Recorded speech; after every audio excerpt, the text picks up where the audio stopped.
は琥珀に犬じゃない動物の鳴き声を聞かせてみたいと思います。やる気満々だね。よし、じゃあちょっとスマホでその鳴き声を流すんで、どんな反応するか楽しみです。やってみたいと思います。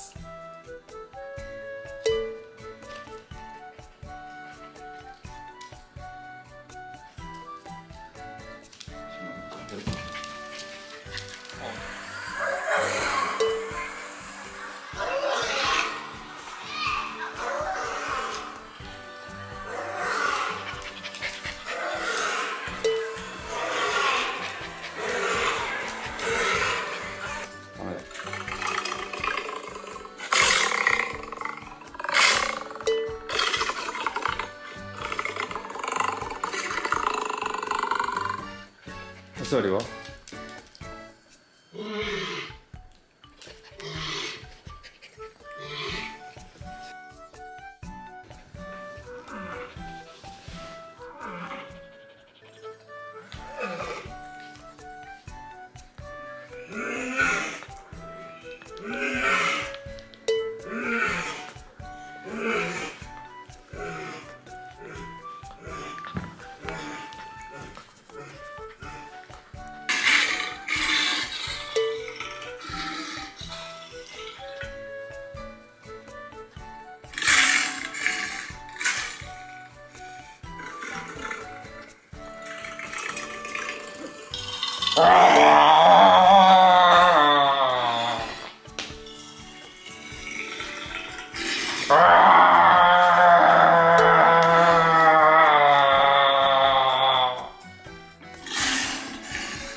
飼い主の鳴き声に反応しました。